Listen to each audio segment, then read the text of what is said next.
नमस्कार, मैं रवीश कुमार। पत्रकार जूलियन असांज आज़ाद हो गए हैं। पत्रकारिता के इतिहास में यह आज़ादी मील का पत्थर है।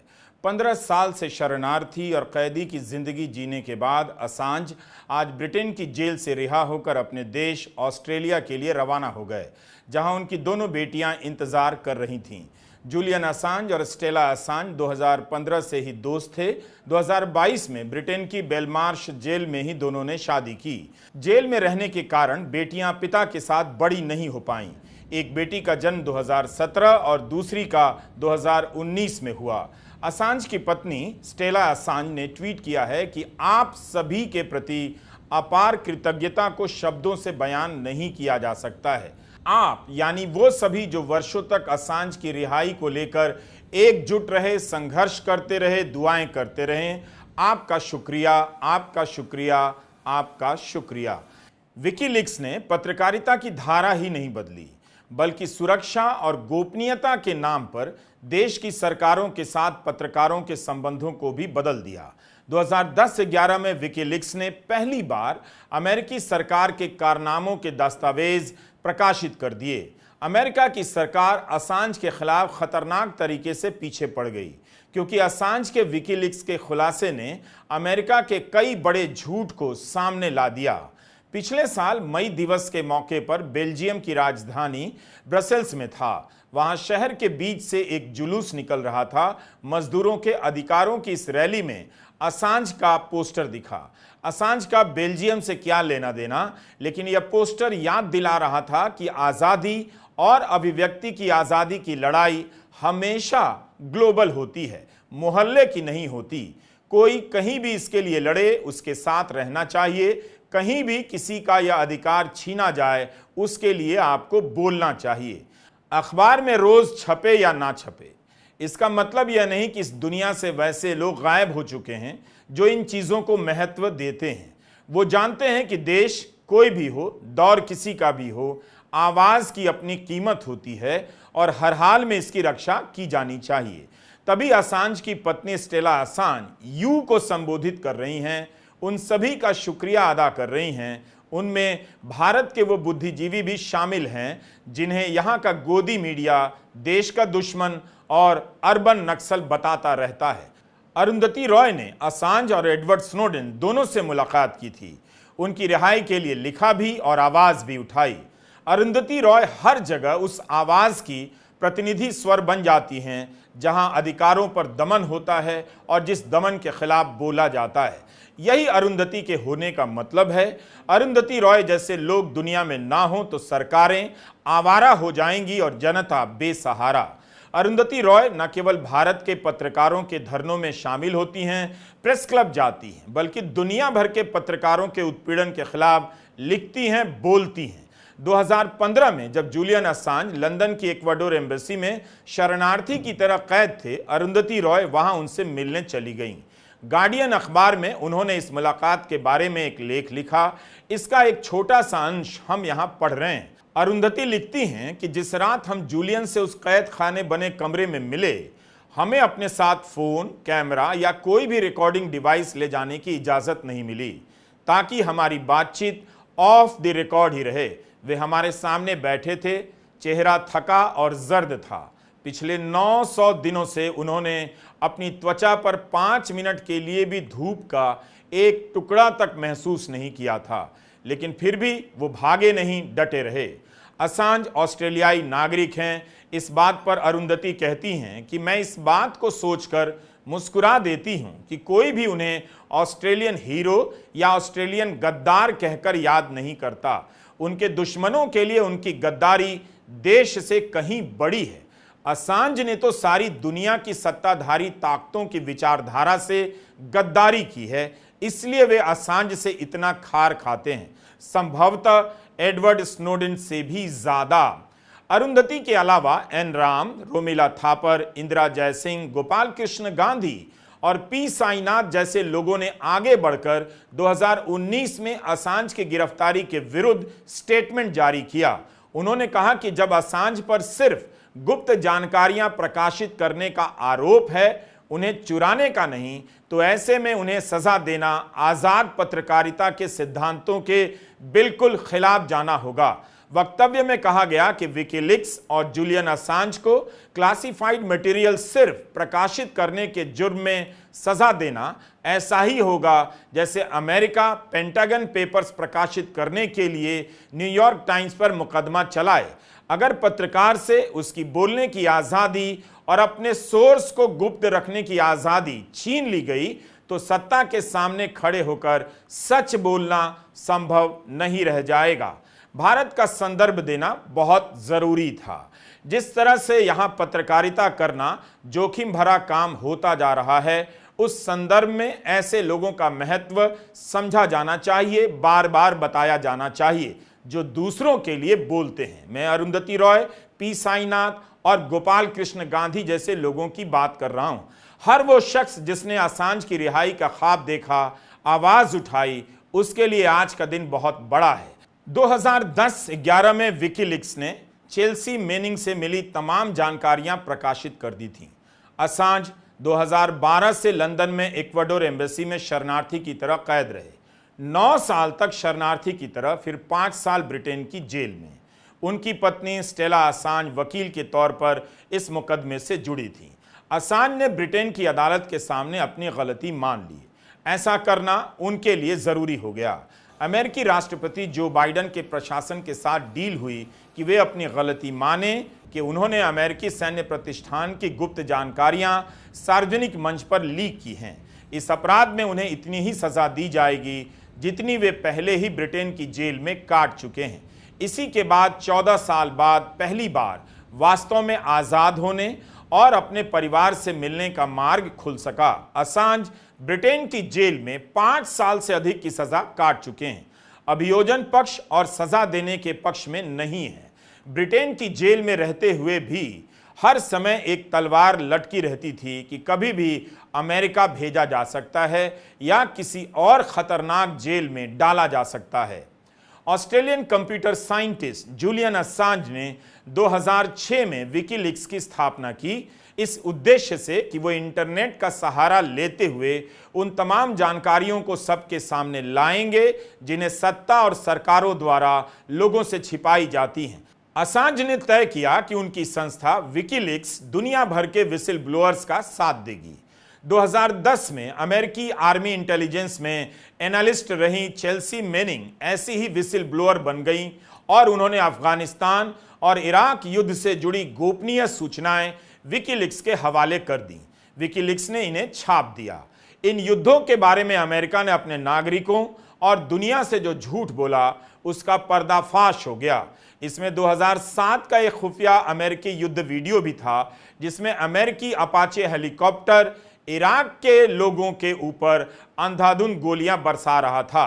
इस गोलीबारी में दर्जनों इराकी नागरिकों के साथ साथ रॉयटर्स न्यूज एजेंसी के 2 पत्रकार भी मारे गए थे। बस तभी से अमेरिकी सरकार जूलियन असांज के पीछे पड़ गई। आज जब जूलियन असांज की ब्रिटिश कैद से रिहाई की खबर आई तो उनके बहुत से समर्थक सोशल मीडिया प्लेटफॉर्म पर वापस वही वीडियो साझा करने लगे, ये लिखकर कि असल में अमेरिकी वॉर इंडस्ट्री की इसी क्रूर सच्चाई को जनता के सामने लाने की वजह से असांज को यह सब कुछ झेलना पड़ा। जूलियन असांज की कहानी सभी के लिए बहुत जरूरी है, खासकर उन गोदी एंकरों के लिए और उस देश के लिए जहां गोदी मीडिया है जो राष्ट्रवाद के नाम पर सरकार से सवाल करने वालों पर भड़क जाता है। असांज की पत्रकारिता बताती है कि राष्ट्रवाद और देशभक्ति में फर्क होता है, उसी तरह सरकार और देश में भी फर्क होता है। जब सरकार अपने नागरिकों से झूठ बोले तो उसका पर्दाफाश करना देशभक्ति है। अमेरिकी सरकार द्वारा छेड़े गए अफगानिस्तान और इराक युद्ध और उनके बारे में अपने ही नागरिकों से बोले जाने वाले झूठ का पर्दाफाश करना ही इनके लिए सच्चा देश प्रेम बन गया। असांज ने इसकी बहुत बड़ी कीमत चुकाई।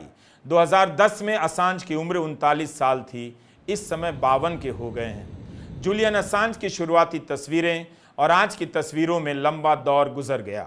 2010 में ही स्वीडन की अदालत ने जूलियन असांज के खिलाफ एक दूसरे सेक्सुअल असॉल्ट केस में गिरफ्तारी का वारंट जारी कर दिया। असांज इस गारंटी पर स्वीडन की अदालत के सामने पेश होने के लिए तैयार हो गए कि उन्हें अमेरिका नहीं भेजा जाएगा, लेकिन उन्हें ऐसी गारंटी नहीं मिली। 2012 में असांज ने ब्रिटेन में इक्वाडोर एम्बेसी में शरण ले ली। पत्रकार ग्लेन ग्रीनवाल्ड, जिन्होंने तब असांज के रहने की जगह देखी थी, बताते हैं कि असल में असांज इस दौरान 2012 से 2018 तक लंदन में एक हाई राइज इमारत के 2 बेडरूम के फ्लैट के कमरे में कैद रहे, जिसमें सीधी धूप भी उन्हें नसीब नहीं थी। कोई ओपन स्पेस नहीं था और वे फ्लैट से एक कदम भी बाहर नहीं निकल सकते थे। ब्रिटिश पुलिस लगातार उन पर नजर रख रही थी। फ्लैट के बाहर लॉबी में और इमारत की छत पर ब्रिटेन की पुलिस उन्हें गिरफ्तार करने के लिए 24 घंटे तैनात रहती थी। उनके लिए उस फ्लैट की चौखट ही अंतर्राष्ट्रीय सीमा बन गई। इक्वाडोर एम्बेसी एक 2 कमरे के फ्लैट में चल रही थी। यहीं पर 2016 में भारतीय लेखिका अरुंधति रॉय जूलियन असांज से मिलने जाती हैं। लंदन में एक टैक्सी चालक ने गर्व से मुझे पिछले साल इक्वाडोर का वह दूतावास दिखाया था जहां असांज को रखा गया था। And you must be aware about Julian Assange. Oh yes. The house is that Ecuador embassy just behind this building, where he stayed for about almost 6 years, isn't it? It's just behind Harrods. 2018 में आखिरकार America के Trump प्रशासन ने Ecuador सरकार को धमकाया और लालच भी दिया, इस बात के लिए राजी कर लिया कि वो असांज को शरण ना दे, क्योंकि दूतावास में रहते हुए असांज को गिरफ्तार नहीं किया जा सकता था। इक्वाडोर की सरकार दबाव में आ गई। 2019 में ब्रिटेन की पुलिस ने उन्हें गिरफ्तार कर लिया और बेलमार्श हाई सिक्योरिटी जेल में कैद कर दिया। यहां उन्हें सबसे खतरनाक कैदियों के साथ रखा गया। बीबीसी इस जेल को ब्रिटेन की ग्वाटेनामो बे जेल कहती है। इस तरह देखिए तो जूलियन असांज पिछले 13-14 साल से एकाकी कैदी का बहुत ही कठिन जीवन जी रहे थे। असांज के साथ साथ चेल्सी मेनिंग को भी नहीं भूला जा सकता है। विकीलीक्स को जानकारी देने वाली डेटा एनालिस्ट मेनिंग को 35 साल की सजा हुई थी। मेनिंग ट्रांस वुमन है। अपनी पहचान को लेकर खुलासा करने के बाद भी उन्हें लगातार पुरुषों की जेल में रखा गया। 2017 में ओबामा ने अपने कार्यकाल के अंतिम फैसलों में से एक में मेनिंग की बाकी बची सजा माफ कर दी थी, लेकिन ट्रंप कार्यकाल में 2019 में जब उन्होंने जूलियन असांजे के खिलाफ गवाही देने से इनकार कर दिया तो फिर से जेल में डाल दिया गया।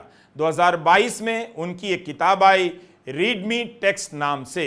चेल्सी मेनिंग ने जब विकीलीक्स के जरिए अमेरिकी सत्ता को शर्मसार करने वाली अफगानिस्तान और इराक युद्ध से जुड़ी जानकारियां दुनिया के सामने रख दी, तब उनकी उम्र मात्र 22 साल की थी। 2022 में अपनी किताब के रिलीज के वक्त द गार्डियन अखबार से कहती हैं कि मुझे अमेरिकी युद्ध के पीछे छिपी ये सच्चाई लोगों के सामने लाना अपनी जिम्मेदारी लगी।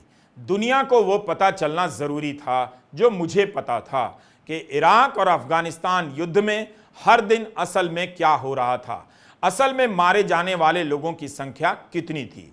मैं अमेरिकी नागरिकों को बताना चाहती थी कि इराक युद्ध में कितनी गलत चीजें हो रही हैं।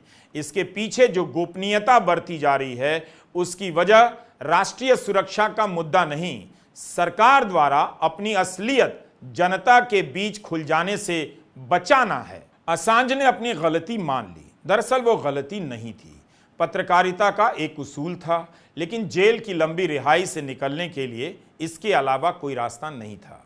असल में असांज ने जो अपराध स्वीकार किया है वैसा काम कोई भी खोजी पत्रकार हर दिन करता है। किसी विसिल ब्लोअर से गोपनीय जानकारी लेकर प्रकाशित करना अगर अपराध हो जाए तो ऐसे में खोजी पत्रकारिता को बड़ा नुकसान पहुंच सकता है। लेकिन खोजी पत्रकारिता हमेशा हर दौर में इन्हीं सब चुनौतियों से गुजरती रहती है।